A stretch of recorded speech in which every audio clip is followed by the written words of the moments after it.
Fréquence plurielle 106.4. FPP, la radio del pueblo. 106.4, 106.4.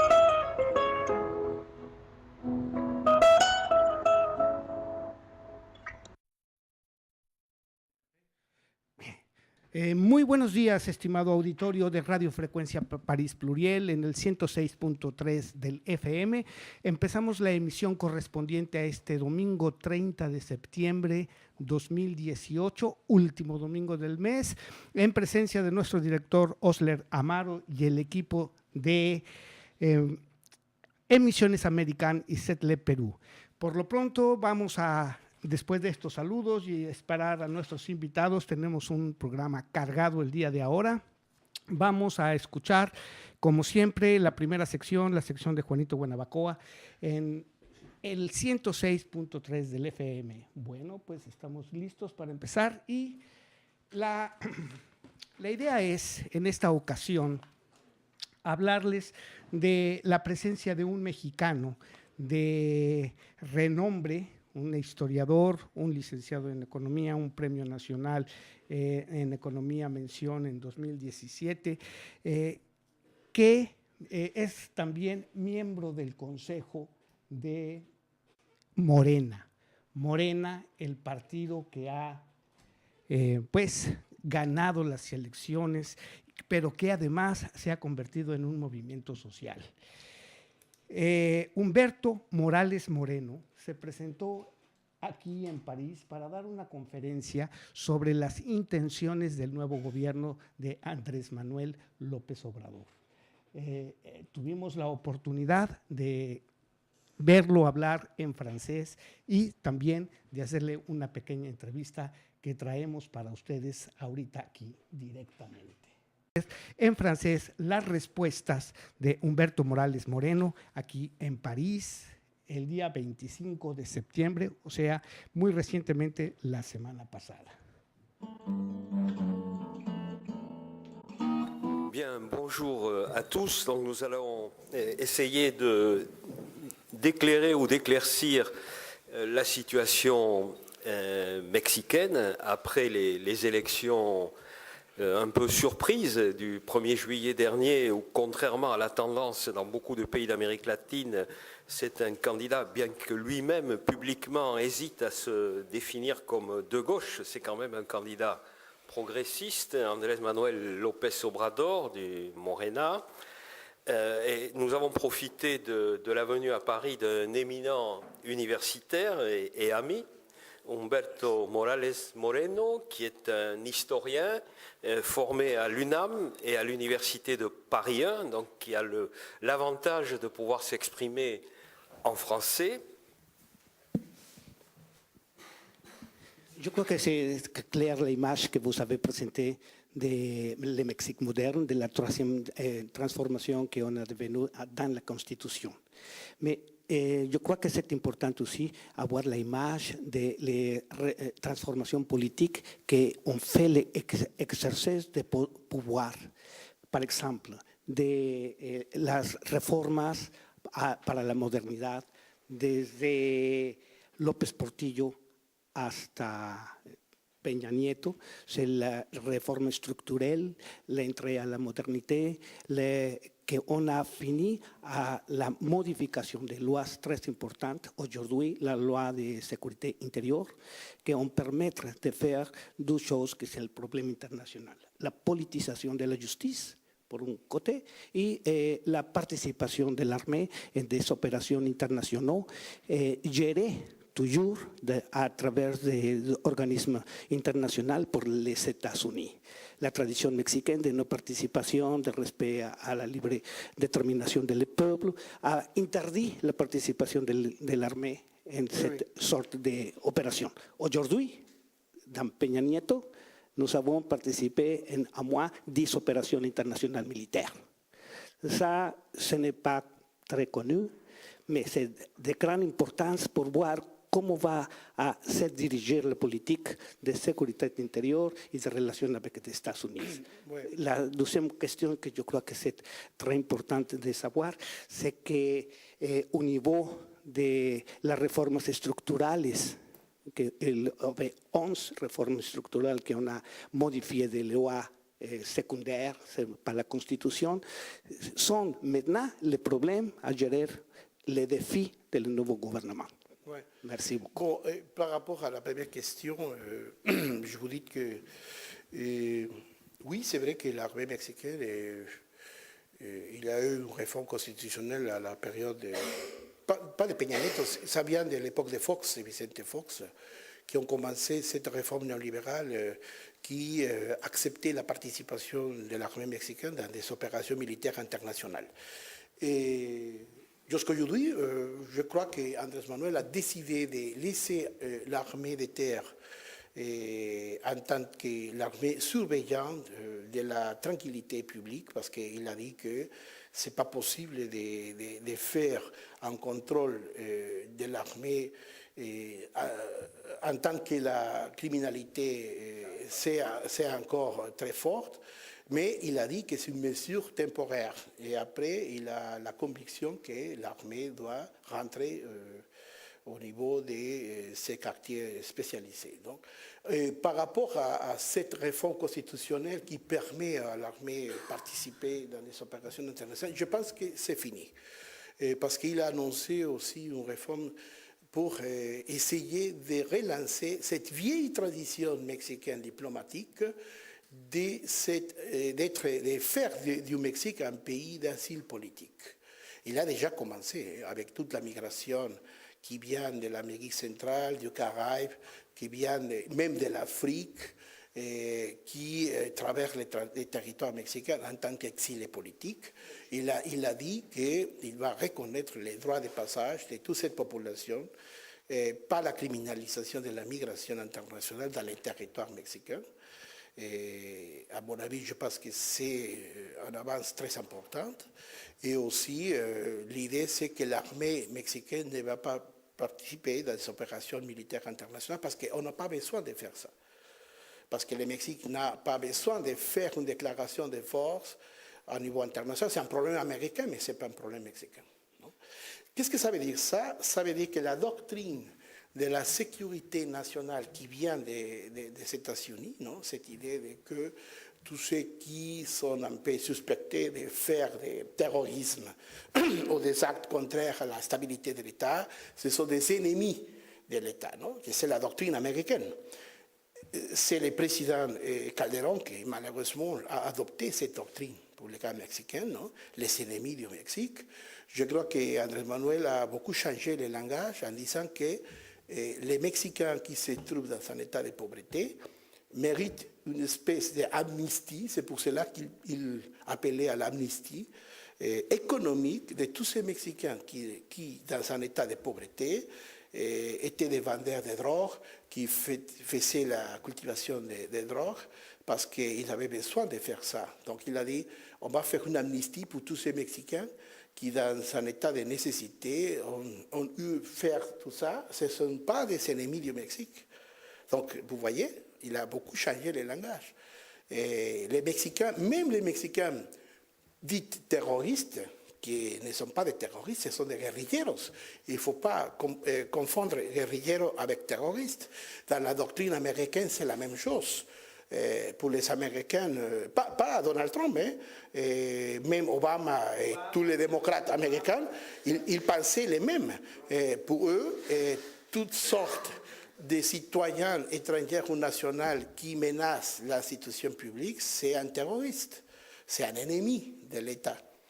Dans le cas mexicain, il faut distinguer des actes terroristes internationaux, des actes de guerrilleros ou des populations mexicaines rebelles qui contestent résolution d'État.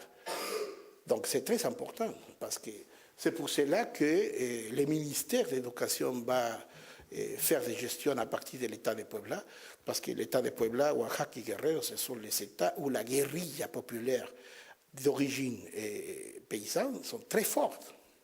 Ce n'est pas la guérilla illustrée parisienne de notre ami de notre ami Marcos, non? Que c'est une guérilla exotique qui, vous voyez, même Marcos, d'une façon ouverte, il a contesté Andrés Manuel. Il n'est pas d'accord avec Andrés Manuel. Une espèce de tregua, ami. Mais oui. Et la deuxième question, c'était quoi, pardon? Ya vous avez répondu la majorité, je vous remercie beaucoup. C'est très important de voir la différence entre la réforme structurelle et la réforme constitutionnelle. Il y a des réformes. Et l'exercice du pouvoir pour politiser la justice, qui a été le cas de Elba Ester, et les personnes ne connaissent cette information. Il faut dire que c'est justement pour cela que je disais tout à l'heure que Andrés Manuel, ce n'est pas forcément un radical de gauche, d'une gauche en transigeant. Non, à mon avis, c'est un homme libéral, un homme qui vient d'une formation politique nationaliste révolutionnaire de la Troisième République. À mon avis, il commence à faire des transformations graduelles, mais au niveau des réformes structurelles, il pense qu'il y a quelques réformes structurelles qui vont rester. Et il y a des autres qui vont être changées. Donc, c'est très intéressant parce que le cas mexicain, c'est vraiment un cas spécial dans l'espace américain, même pour l'Amérique du Sud, parce que dans le cas mexicain, il faut dire que nous pouvons avoir le luxe d'avoir une élection présidentielle avec un président qui vient d'une mentalité libérale, social-démocrate, dans un État pacifique, où il n'y a pas une guerre ouverte, même de la droite mexicaine. Et pourquoi? C'est parce que le Mexique, c'est un pays qui, grâce à la Troisième République, grâce à la Révolution mexicaine de 1910, a bâti une structure économique, sociale et politique de long terme qui est très importante. Même beaucoup de mesures de Peña Nieto, bien qu'il s'agisse d'un homme qui, à mon avis, c'est vraiment imprésentable, mais il y a quelques réformes et quelques structures que son groupe au pouvoir ont fait avec un esprit de transformation sociale, il faut le dire. Il faut le dire, parce que ce n'est pas commun dans l'Amérique du Sud. Ce n'est pas la même chose que, par exemple, l'Argentine ou le Chili ou le Brésil.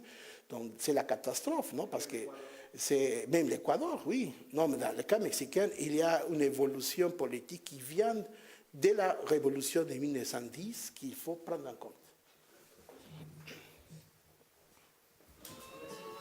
Je vous en prie.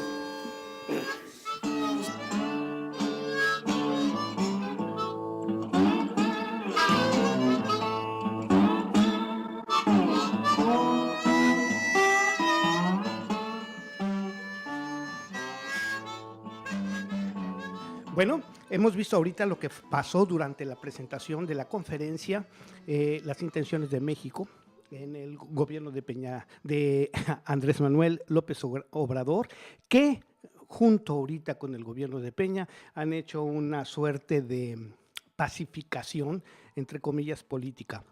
Después de este debate que tuvimos en la Fundación Jean Jaurès, le hice 3 preguntas en español para que nos dijera cómo es que a los hispanoparlantes se lleva a cabo algo que es importante, el proceso de transición. Lo tenemos inmediatamente. Juanito Guanabacoa para Radio Frecuencia París Pluriel, aquí en París. Estamos con Humberto Morales Moreno. el señor Moreno. Viene en su estancia aquí a una presentación de la situación y de la imagen y de la desmitificación, yo diría, ¿no?, de Andrés Manuel López Obrador, que como presidente electo, usted dijo que era presidente electo. Electo, sí. Y bien, eso nos habla de un problema que tenemos nosotros en la política mexicana, la etapa de transición. De transición, sí. Esto implica no una dualidad de poderes, o ¿cómo podría usted explicar esta cosa muy brevemente? Sí, brevemente. Sí es un problema en México la transición, porque es una transición muy larga. Son por lo menos 3 meses desde que se conoce el resultado hasta que el nuevo presidente electo toma posesión. digamos que es una especie de poder informal del nuevo presidente electo, que jurídicamente todavía no lo es y por lo tanto no puede tomar decisiones legales, pero al mismo tiempo es un periodo que permite al presidente electo empezar a formar no solamente un equipo de trabajo, sino empezar una transición en la transmisión del poder. En ese sentido, creo que Andrés Manuel ha trabajado muy bien porque ha logrado entenderse con Peña Nieto en un acuerdo no escrito en el que Peña Nieto está tratando de no hacer más reformas que le puedan complicar la existencia al nuevo presidente, porque es evidente que con la mayoría que tiene, si se hace una reforma contraria a los intereses, inmediatamente tendrían que echarla abajo.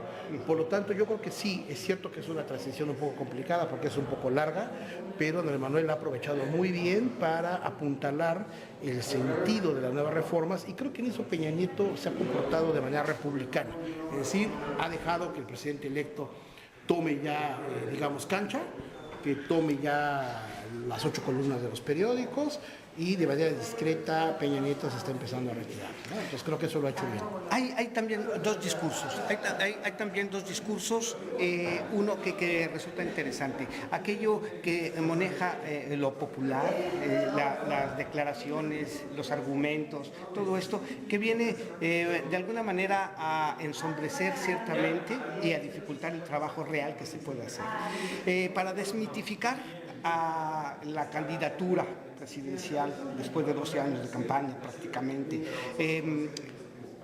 sería bueno, y gracias, que le voy a decir aquí una cosa personal, es grato encontrar un mexicano que habla bien de la situación sin el extremismo partidario o ideológico, pero no va a inventar el hilo negro. Tenemos ejemplos de descentralización con el INEGI en Aguascalientes años antes, el Instituto de Energía Nuclear, que también está fuera, y que resultaron proyectos que rompieron el orden central. Es cierto. Por un lado. Por otro lado, tuvimos también una administración de la seguridad social ejemplar en el siglo XXI, que venían estudiantes de Cuba a México a estudiar cardiología y oncología en México. Así es. Pero ahora, en el sentir popular, el desgaste, debido a muchos problemas que tenemos que admitir, ha venido a ser un estado de corrupción, de mal manejo. Claro. ¿Cómo puede usted explicar esto a la gente aquí? Que pareciera que hay que hacer tabla rasa, ¿no? Y yo creo que no hay que hacer tabla rasa. Yo creo que sí es cierto que la gente está cansada, fatigada, como lo dije en mi conferencia, en el sentido de que tanta corrupción pareciera que ensombrece cualquier innovación o cambio que se hubiera hecho incluso de años atrás.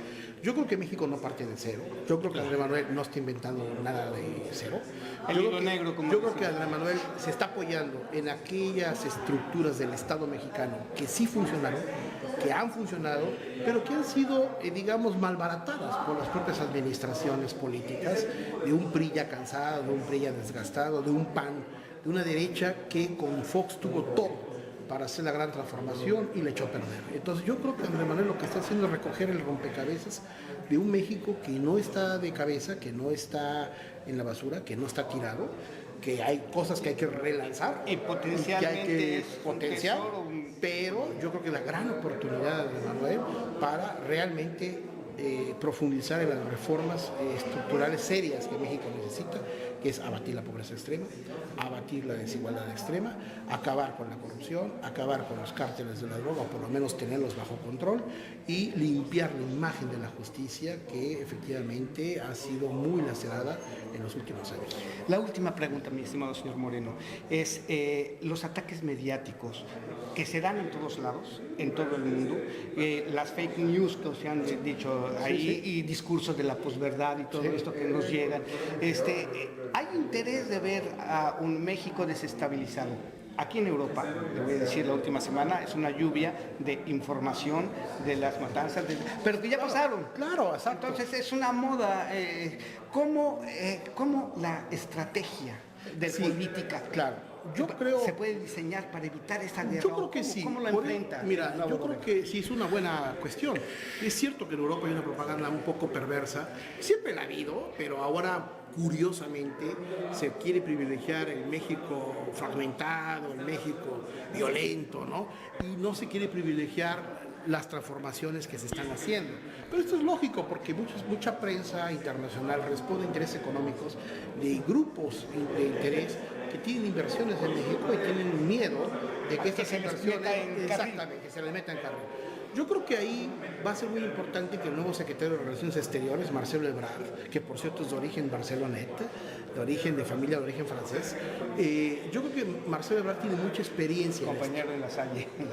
Él tiene mucha experiencia en esto y yo sé que Marcelo lo va a hacer bien, que él va a tener un equipo de propaganda internacional que va a ir limpiando poco a poco esta imagen negativa y la idea es posicionar las ventajas que México ofrece de una nación que ya está madura para los cambios que vienen.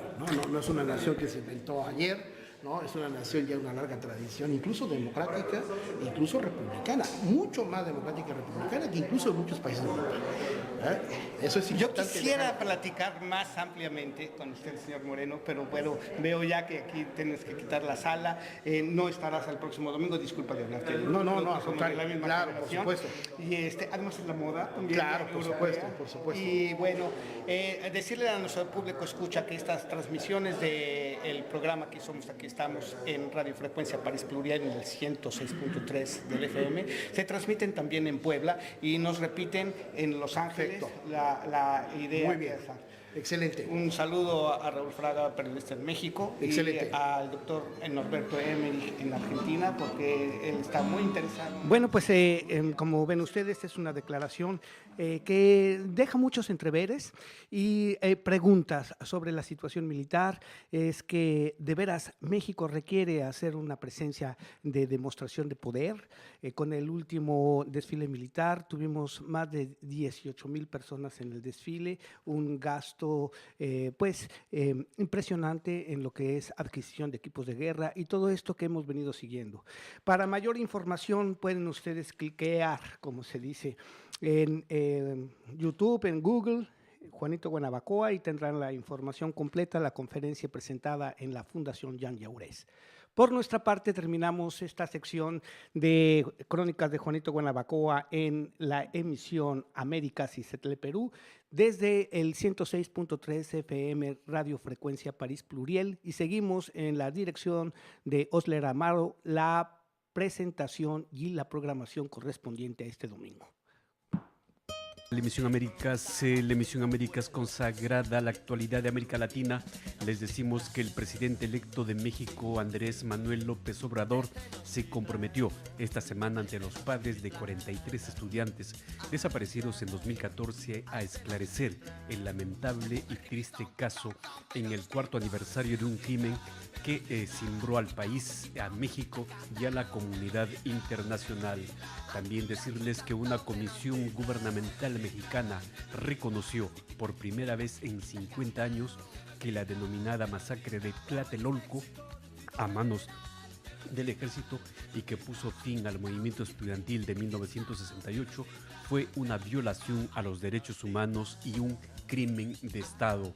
Entre tanto, les decimos que banderas color azul y dorado de la emblemática Universidad Nacional Autónoma de México, miles de estudiantes manifestaron esta semana para conmemorar una histórica marcha estudiantil de 1968 y protestar por la actual inseguridad en sus campus y el acoso de grupos de choque.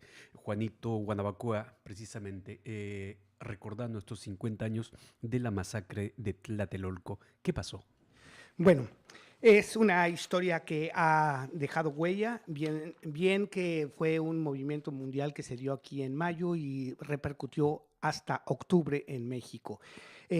Actualmente es una insignia del movimiento estudiantil que pide la justicia porque, como ya bien lo mencionaste, la desaparición de personas y los crímenes de lesa humanidad pues no tienen tiempo para quedar impunes. Por otro lado, hay que notar también que este movimiento estudiantil, las últimas fechas, la semana pasada, se reforzó con la movilización por el feminicidio de un estudiante en los campus universitarios. Pero además que después de 50 años, el profesor Gonzalo Vaz Rodríguez se manifestó públicamente en apoyo al movimiento estudiantil. Esperamos que la comisión prometida por el nuevo gobierno haga no nada más una reconstrucción de la memoria histórica, sino una aplicación de la ley. Por desgracia, personajes como Luis Echeverría pues ya están más allá de la senectud, todavía no sé cómo lo mantienen con vida, pero hay muchos otros que están vivos y tienen responsabilidades en estos eventos. Militares de carrera que organizaron las fuerzas de represión, porque bien dices que el movimiento fue sofocado en 1968, pero ahí comenzó la guerra sucia que duró más de 15 años y que aún así se han perpetuado en la impunidad crímenes que se siguen cometiendo por parte del Estado. Yo creo que, como dijo también Humberto Morales Moreno, es una oportunidad de mandar un mensaje político de que las cosas no van a repetirse. No sé si esto pueda ser verdaderamente un cambio radical, pero sí es muy importante ver que el cambio del mensaje político, del discurso, ya se está dando. La creación de una comisión de la verdad implica también problemas que no subsanan ni rehacen los daños causados, porque son procesos que duran en el tiempo muchos años. Lo hemos visto en Argentina, lo hemos visto en Chile y todas estas situaciones de los tribunales internacionales que apelan a la justicia, pues tienen mucho tiempo.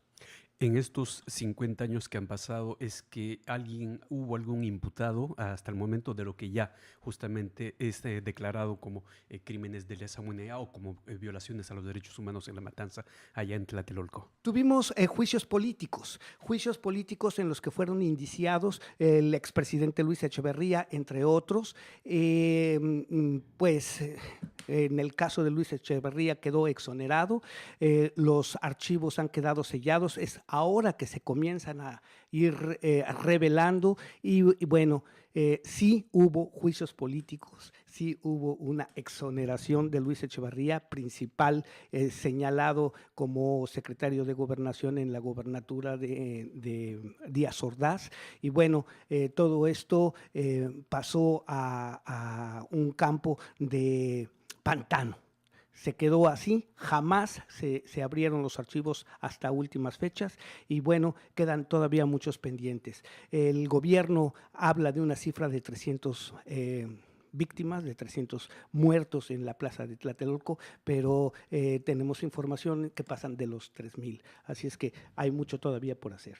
¿Qué queda de esa generación digamos a decir, de octubre del 68? Bueno, recordando que también fue el mes de mayo que comenzó este movimiento allá en México. ¿Qué es lo que queda? ¿Qué hay qué ha dado esa generación como personalidades o personajes allá en México? Bueno, lo tenemos representado en el profesor Francisco Gonzalo Vaz Gutiérrez, que es un de los muy eminentes científicos mexicanos en biogenética.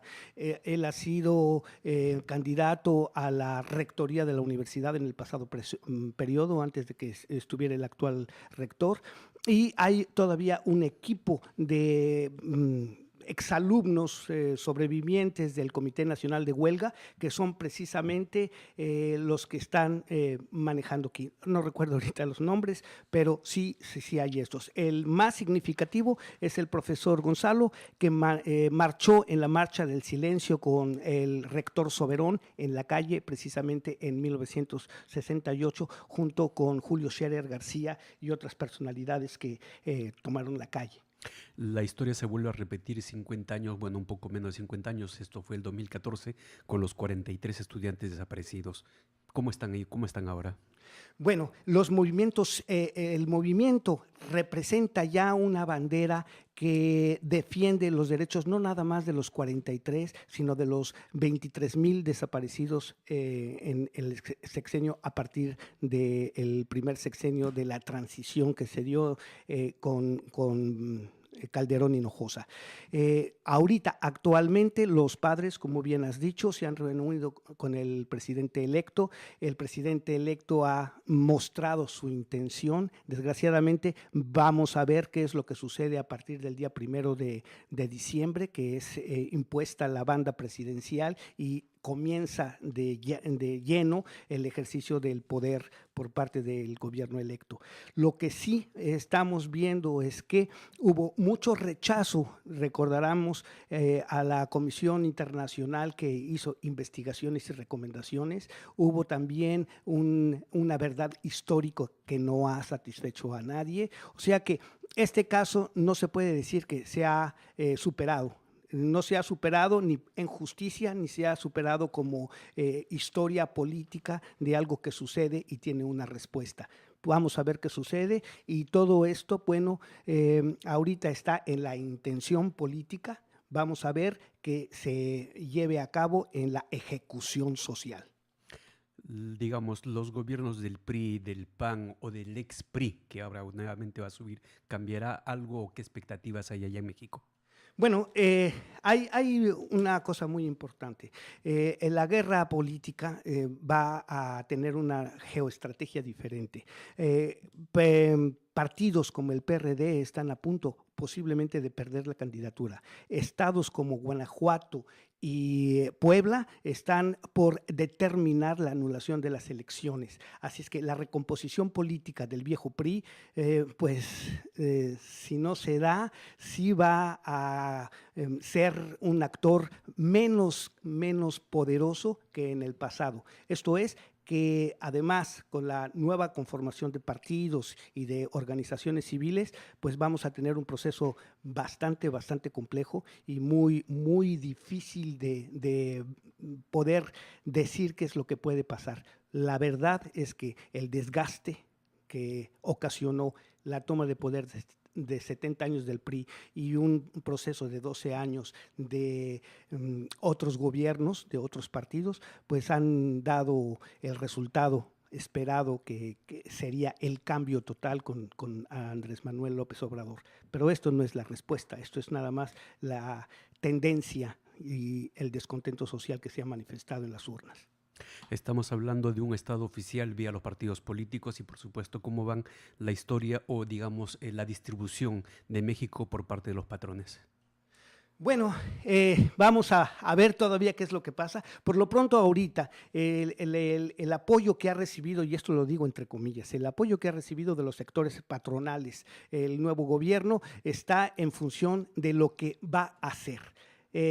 Ahorita la intención y lo que vino a presentar, por ejemplo, Humberto Morales Moreno, es que va a haber una fiscalización real, que esto definitivamente va a molestar a ciertos sectores, pero esperamos que el grupo afectado de pequeños empresarios, de gente que está marginada de las grandes utilidades, pues entre en el proceso productivo.